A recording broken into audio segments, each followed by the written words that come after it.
오늘 우리에게 주신 말씀은 로마서 12장 3절입니다.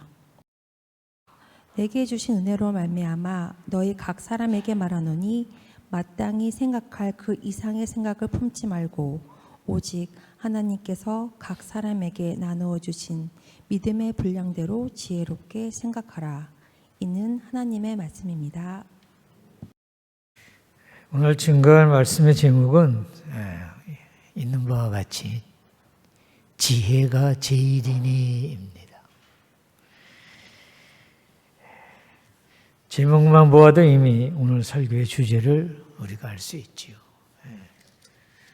오늘 설교의 주제는 지혜, 키워드는 지혜, wisdom이 되겠습니다. 여러분 동물의 지혜에 대해 관심 있으신지요?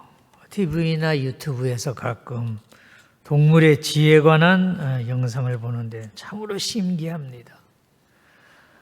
때로는 사람보다 더 지혜롭게 보일 때가 있어요. 예를 몇 개 들어보면은 그 까마귀 말이에요. 까마귀가 도구를 사용하더라고요. 나무 구멍에서 벌레를 꺼내 먹는데 나무 가지를 꺾어가지고 끝을 이렇게 구부려요. 그래서 그걸 구멍으로 집어넣어서 벌레를 이렇게 꺼내 먹어요. 참 신기해요. 또 침팬지도 나무 구멍에서 개미나 벌레를 꺼내 먹는데 침팬지는 이 도구 세트가 있어요.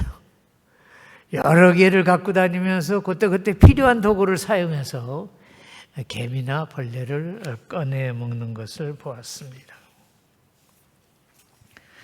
사람이든 동물이든 세상을 살아가려면 나름대로 생존에 필요한 지혜가 있어야 합니다. 그 지혜가 없으면은 이 약육강식의 세상에서 살아나기가 어렵죠.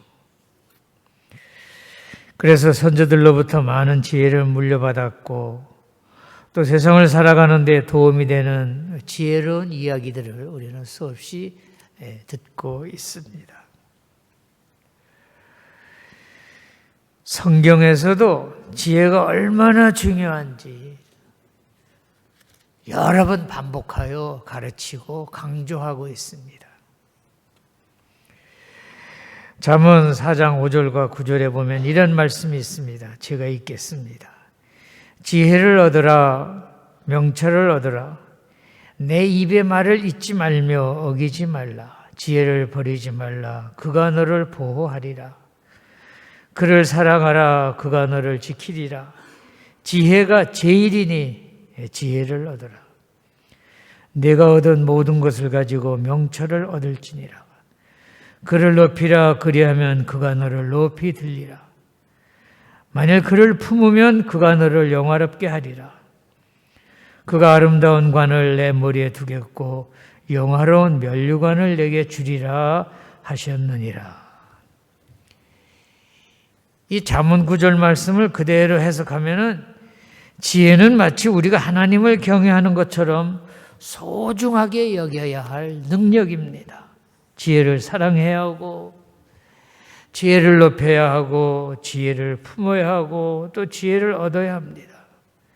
그 지혜가 우리를 지켜주고 우리를 보호해주며 또 나아가 지혜가 우리를 영화롭게 만들어주기 때문입니다. 그렇습니다. 오늘 설교 제목처럼 지혜가 최고의 가치요 제일가는 정신적 능력이라고 성경은 말하고 있습니다. 오늘은 하나님이 말씀이 가르치는 삶의 교훈을 얻고자 합니다. 물론 지혜에 관한 또 지혜로운 자에 관한 설교가 적지 않지만은 오늘 다시 한번 지혜에 관해서 상고하면서 성찰하는 가운데 여러분들에게 신령한 은혜가 있기를 바랍니다. 자, 그러면 지혜가 무엇이고 누가 지혜 있는 자인가? 어떻습니까, 여러분? 누가 지혜로운 자입니까? 공부를 많이 한 자가 지혜로운 자입니까? 학위를 가진 자가, PhD를 가진 자가, PhD가 한 개 아니라 두 개, 세 개. 우리 학교에도 PhD 세 개 가진 분이 계세요. 그런 분이 아주 지혜로운 자입니까? 그건 모르겠어요.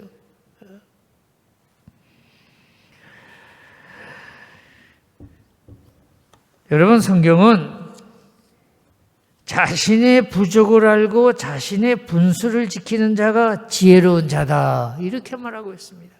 자신의 분수를 알고 자신의 부족을 아는 사람. 분수란 자신의 신분이나 능력의 한계를 말합니다. 그러므로 분수를 모른다는 말은 스스로의 한계를 모르고 잘났다고 생각하는 태도입니다. 여러분 어떻습니까? 여러분 얼마나 잘났습니까? 얼마나 많이 알고 있습니까? 우리 자신이 얼마나 강성합니까? 우리는 스스로 신앙인이라고 말하는데 나는 얼마나 예수를 잘 믿고 있는 그런 신앙인인가? 내가 혹은 우리가 제일이라고 큰 소리 치고 있습니까?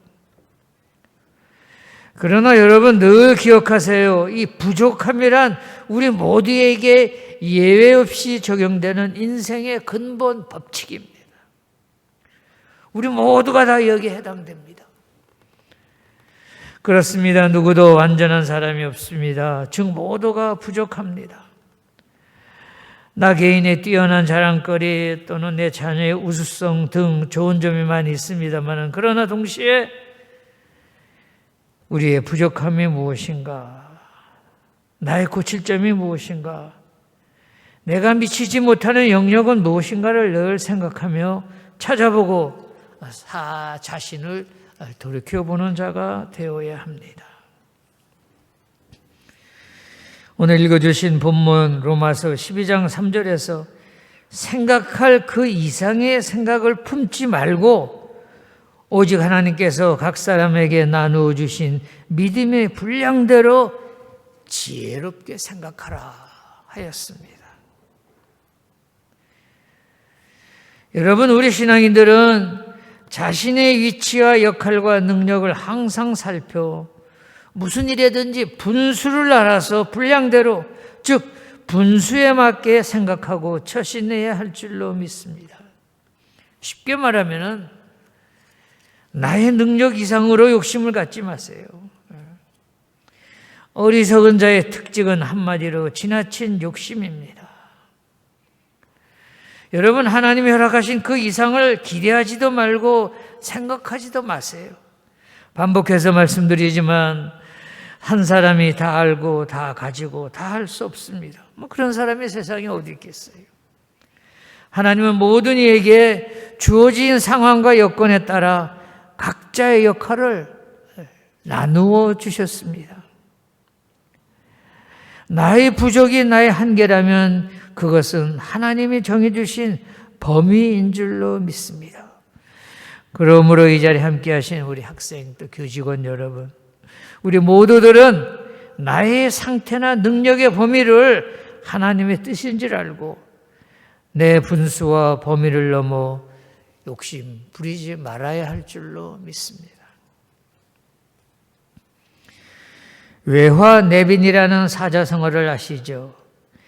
자신이 얼마나 부족한지도 모르고 자신의 틈새가 무엇인지도 모르고 그냥 밖에다 대고 큰 소리 친다는 그런 뜻이에요. 외화 내빈.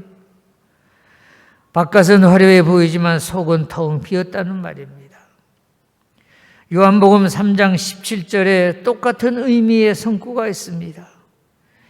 네가 말하기를 나는 부자라 부요하여 부족한 것이 없다 하니 내 공고한 것과 내 가련한 것과 가난한 것과 눈먼 것과 벌거벗은 것을 알지 못하는도다. 그렇습니다. 여러분, 자신의 부족을 모르기에 부족한 것이죠. 자신이 부족한 것인지를 알아야 하는데 이것을 알지 못하니 그만큼 부족할 수밖에 없다는 뜻입니다. 누가복음 18장에서 예수님을 찾아온 부자 관원 좋은 예입니다. 그는 영생에 대한 위대한 질문을 가지고 예수님께 왔습니다. 그러자 예수님께서 모든 율법을 잘 지키라 하였습니다.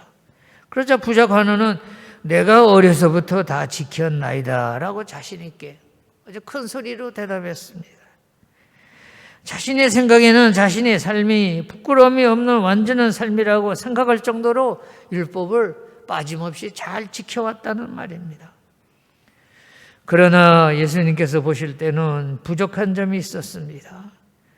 그중 하나가 자신의 재물을 팔아 가난한 자들에게 나누어 주는 일이었습니다.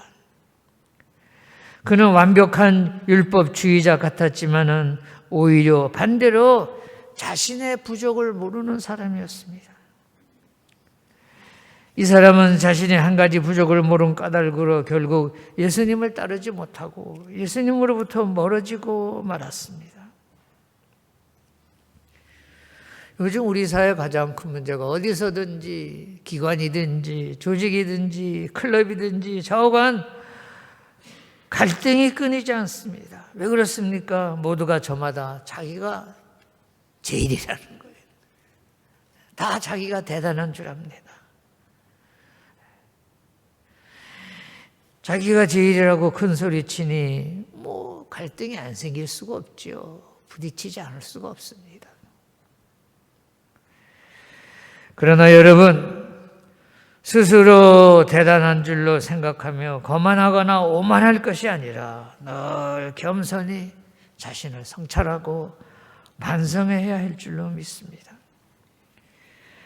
어린아들의 동화인 벌거벗은 임금 이야기를 잘 아시죠? 누구나 이 벌거벗은 임금님 신드롬을 가지고 있습니다.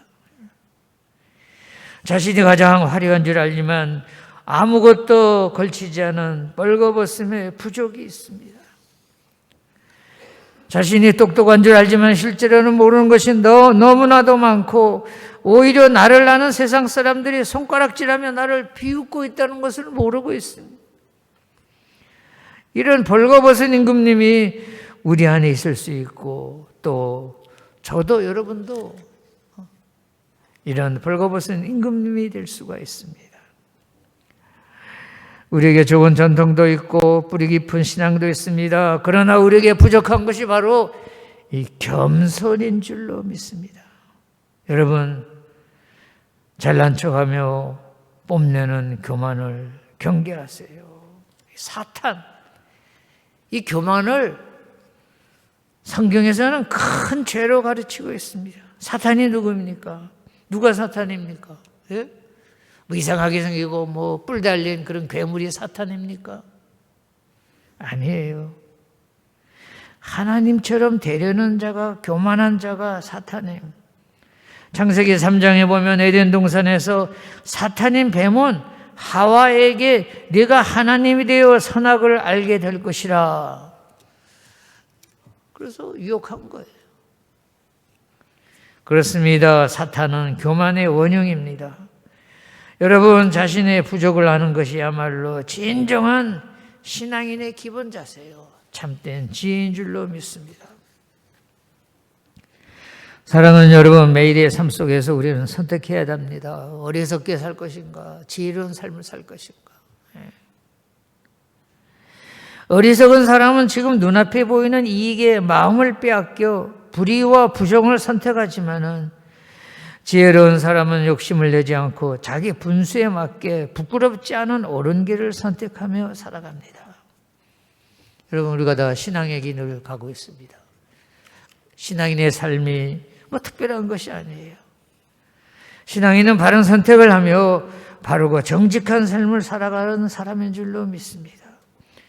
우리에게 어려움이 있고 고난이 있을지라도 나의 분수와 한계를 지키면 결국 그 길의 끝은 형통이고 축복인 줄로 믿습니다. 이것이 하나님의 약속입니다.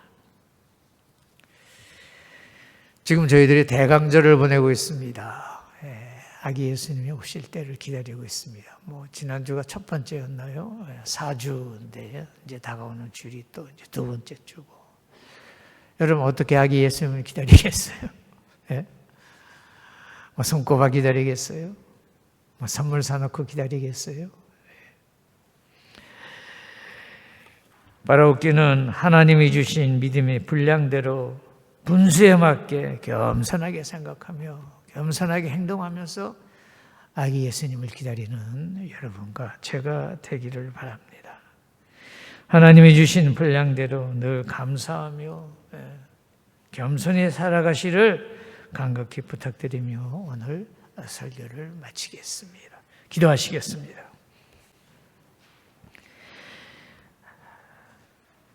참 지혜의 근원이 되시는 하나님, 저희들에게 지혜의 마음을 주옵소서. 지혜 없이는 하나님을 알 수도 없고 선과 악을 바로 분별할 수도 없습니다. 이 자리에 고개 숙인 저들에게 한 심령도 분수에 맞지 않는 욕심을 갖지 않도록 깨달음을 주시옵소서. 우리들이 신앙인으로서 부끄러움 없이 살아가도록 인도하여 주시옵소서. 이 모든 말씀 예수님 이름으로 기도드렸습니다.